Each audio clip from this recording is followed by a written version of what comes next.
At this 60-day Satipatthana special retreat, we already covered 2 weeks talking about the quality of Buddha, Buddha-Nusati, Bhavana, out of the 4 guiding meditations as the first one. And the reason for talking about this for such a long time is for you all to know the Buddha's quality as much as possible, so that you will be devoted to the Buddha. If one is not devoted to the Buddha, then one will not be devoted to the Dhamma that he has preached, and one will not pay respect to the practice of the Buddha, of the Dhamma. And you will only consider the Dhamma as ordinary science or arts, things to be known in ordinary sense without being serious about it. Hence the talk on this quality of the Buddha.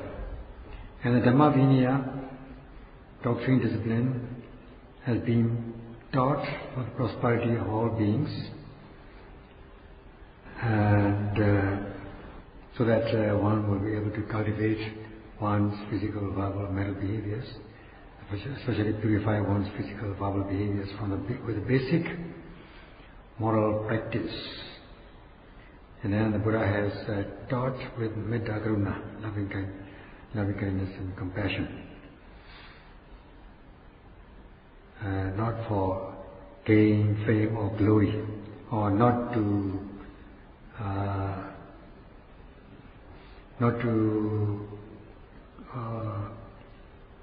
only to tame beings in a good way with karuna, compassionate feeling, not just forcing beings to listen to him. When he taught the Dhamma Vinaya, doctrine discipline, one should understand the quality of the Buddha in the first place, so that one will have respect and faith to the Buddha and then the Dhamma. Then the teachings, one will pay respect, one will be devoted to the teaching, sasana or Dhamma Vinaya. They are one and the same. So we talk about this for some length of time, so that the Dhamma Vinaya will not disappear just because of ourselves.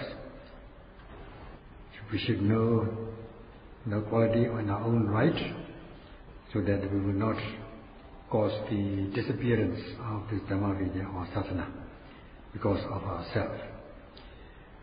Because this Dhamma Vinaya is to cultivate our physical, verbal, mental behaviors.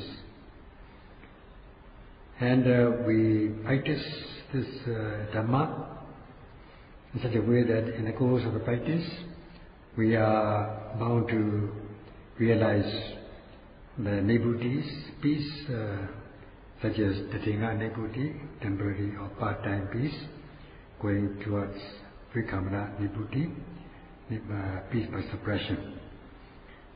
This is the first 2 things that we realize.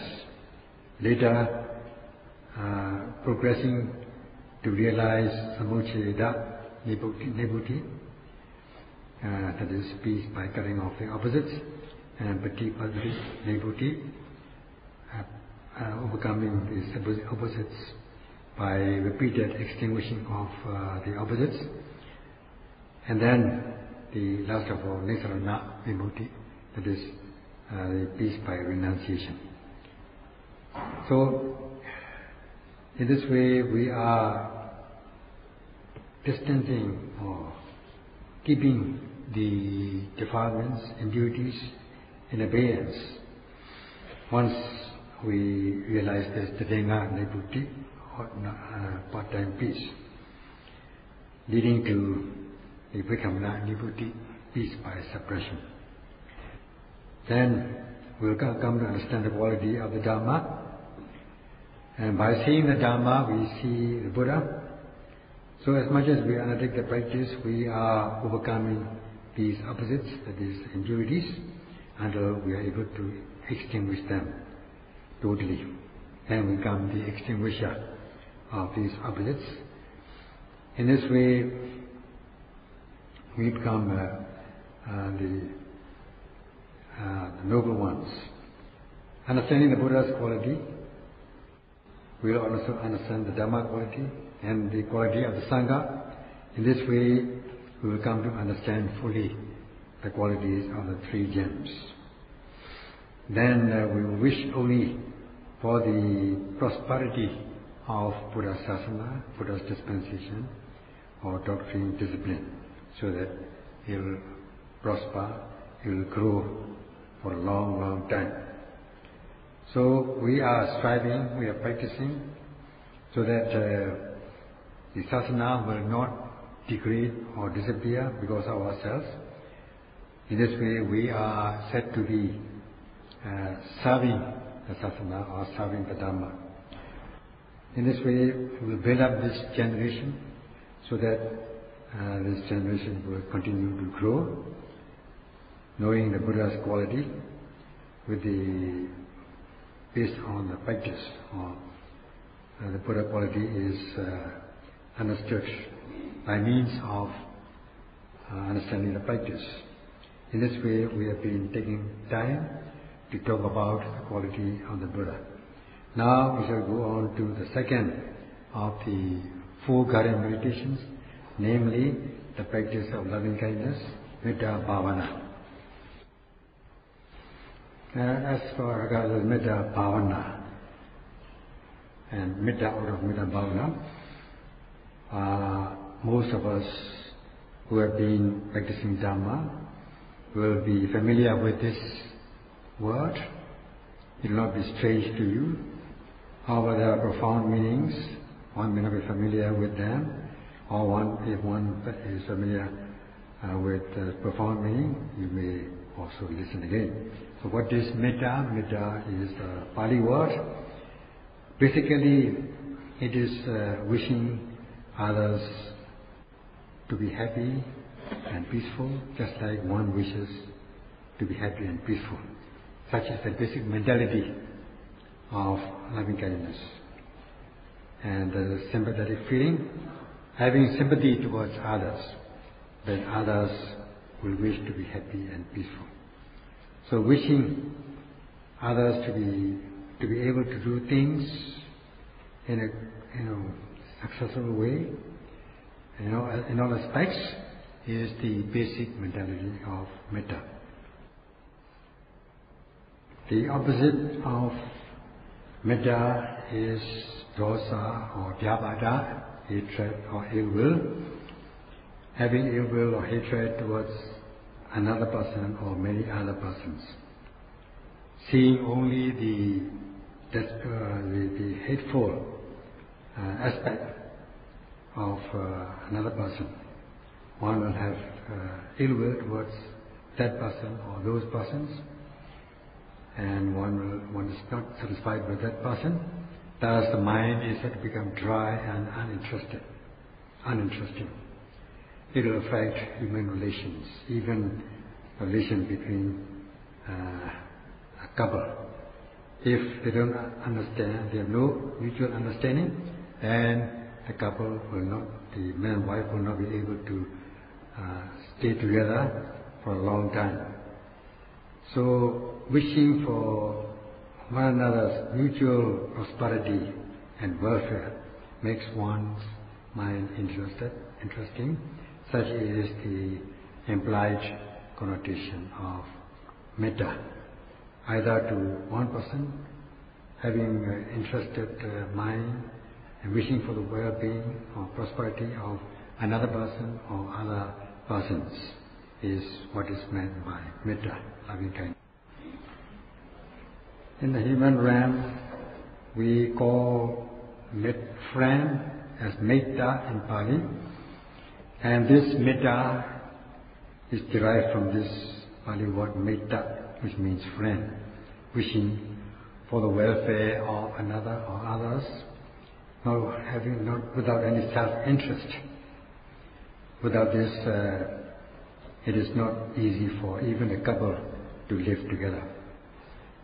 And also the parents and children will not be able to live together without this friendship. So in the case of the family, there is such a thing as domestic love, where sometimes one will be possessing metta, loving kindness, at times tanha, attachment, or lust or craving. So it's not easy without being friendly. As for enemies, it's not easy to be friendly with an enemy. So it's not easy without this friendship to have metta with another person. So ordinary friendship, in an ordinary friendship, one is having sympathetic feeling and wishing for the welfare and prosperity of another. That is a pure intention, such as metta. Then wishing for the welfare of another person, so that another person or others will be healthy, happy, without any self-interest. If you have that kind of intention, then you will not wish to harm others. Instead, you will have patience and forbearance and tolerance, easy to forgive. Such is metta, friend. And from this friend, the word metta is derived. So, from this friendship, one can move on to be friendly with all beings without any attachment, only wishing for the welfare of others. Such is metta. In this way, by taking upon oneself or one's stream of consciousness, this loving kindness, make it, cultivate it, develop it and enhance it, we are said to be practicing this bhavana. So when you combine metta and bhavana, it becomes metta bhavana, mind deliverance of loving kindness. The nearest enemy of metta is tanha, attachment, craving or lust, which pretends to be metta. It can deceive you as metta. So we have to be very careful about that. And to elaborate on this point, to be able to associate among two persons, metta is very important. That is the genuine loving kindness. We call metta sap, or the sap of metta. If things are dry, for instance, two sheets of paper are dry, then they will not stick with each other or stick to each other. We need a glue, either on one side or both sides of the paper, both sides or both papers, so that they will stick to each other. If it's only on one paper or one page, then it will not be so sticky. It will not stick to each other so fast. So if we have both sides, this metta set, metta glue, then two sides will stick to each other cohesively. So also this metta set. Without metta set, it will not be easy to associate with one another or with each other. So in order to be able to associate or to combine or unite with one another, we need metta. This metta set is very important. So we need to cultivate this metta in the first place, wishing for the welfare or prosperity of others, that he, she or they may be well and happy, with sympathetic feeling. And the easiest way is to do like that. In the text is given the 4 phrases so that one can cultivate metta, namely Avira Hontu, Avira Hotu or Hontu. May they or he, she or they be free from harm. Abhyabhija Hontu, may he, she, they be free from mental distress. Aniga Hontu, may he, she, they be free from physical harm or physical dangers. And Sukhi Atana Priharantu, may he, she, they be able to take his, her or their, they may be able to take care of themselves, himself, herself or themselves easily or without difficulty. So in this way, in the text is given these 4 phrases to cultivate loving kindness, which can be done mentally. In this way, the 4 phrases are said, or one cultivate metta in 4 phrases. As for the first phrase, may he, she, they be free from harm, Avirantu.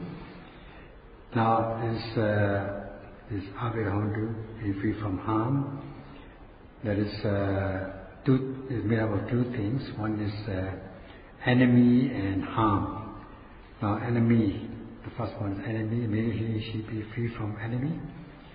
Enemy means annoyance, disturbance in all aspects, so that one's interests are affected, and in this way may he, she, they be free from harm. This is how we cultivate loving kindness. And there are 2 kinds of Veda enemies, namely akusala, unwholesomeness, or impurities, kilesas, the enemies of akusala or enemies in the form of impurities, kusala, kilesas. And then another kind of enemy is the human enemy or living enemy. So as for the human enemy, we rarely encounter such things because it is external and we don't encounter so often. Whereas as regards internal enemy, which is close and internal, inside the body, inside ourselves, are the unwholesomeness or unskillful states, akusalas. They are the closest and nearest, and they are internal. So when we say Avirahantu, may you be free from harm, that is a tantamount to say, may you be free from these unwholesome impurities, kilesas, such as the dangers by indulging in the excessive forms of greed, hatred and delusion. That is greed, hatred and delusion, which is not normal but more than normal things, normal unwholesome things. So if you indulge in them, then you are bound to commit wrongdoing by body, speech and mind, which it does.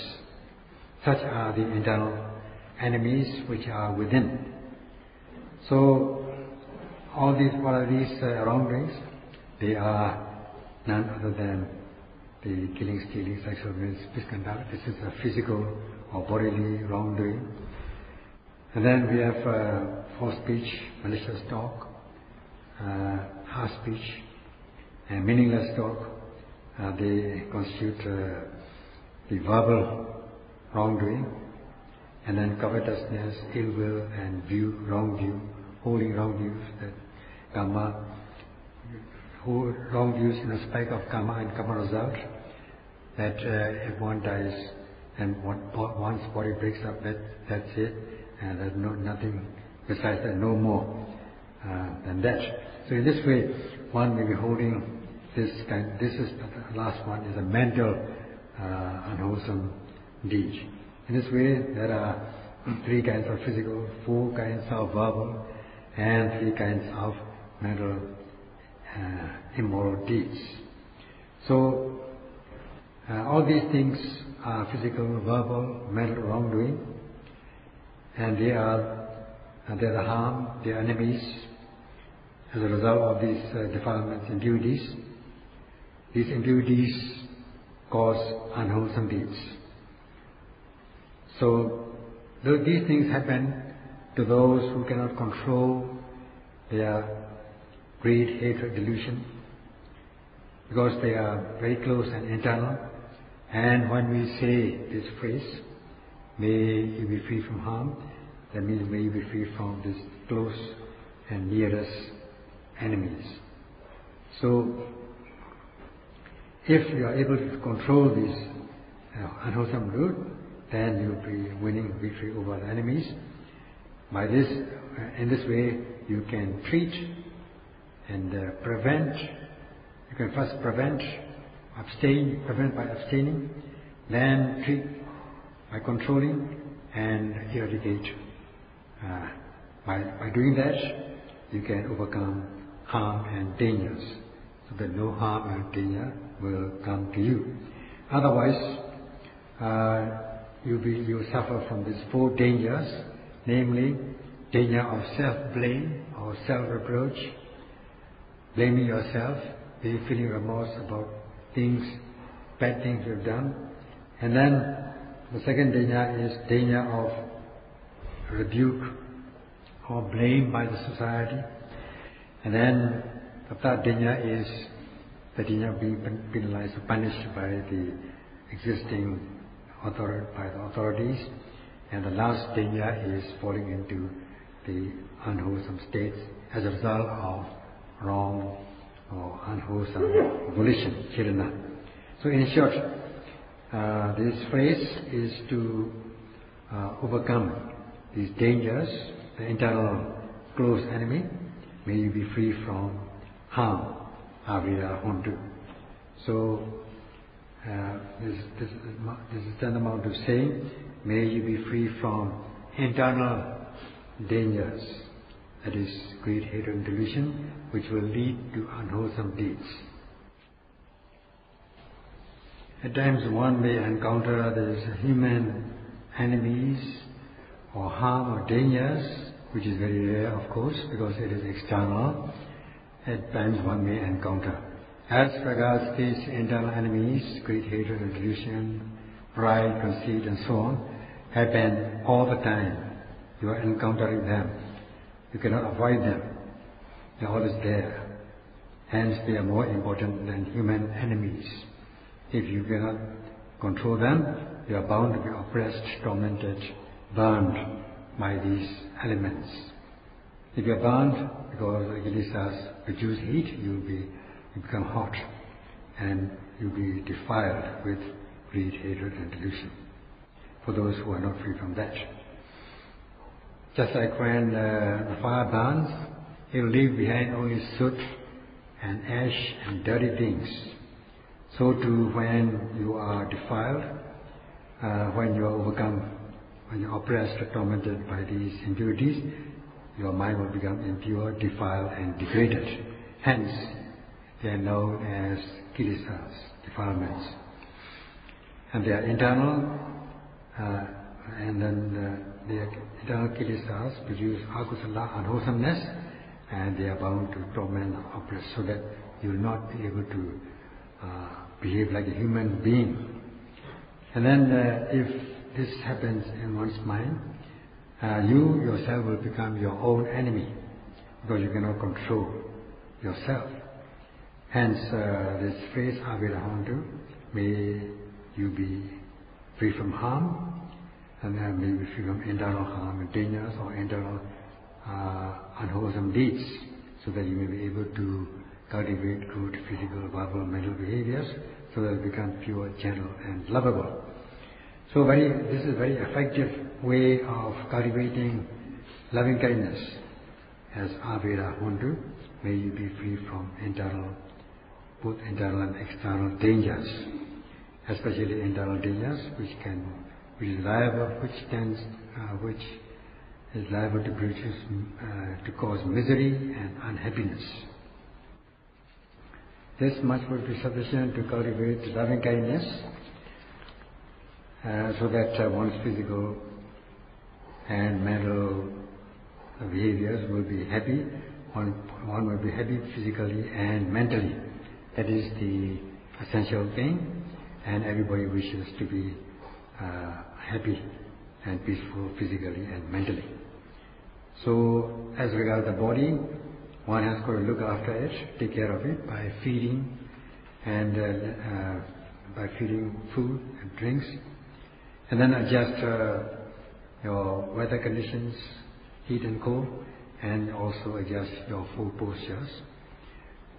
And then sometimes you have to take rest. In this way, you've got to regulate your behaviors or postures so that you'll be able to carry on your body without any difficulty. So, in this way, you are cultivating loving kindness for the peace and happiness of physical and mental things, both physically and mentally. In the text are given the qualities of metta in terms of characteristics, function, proximate cause, manifestations and proximate cause.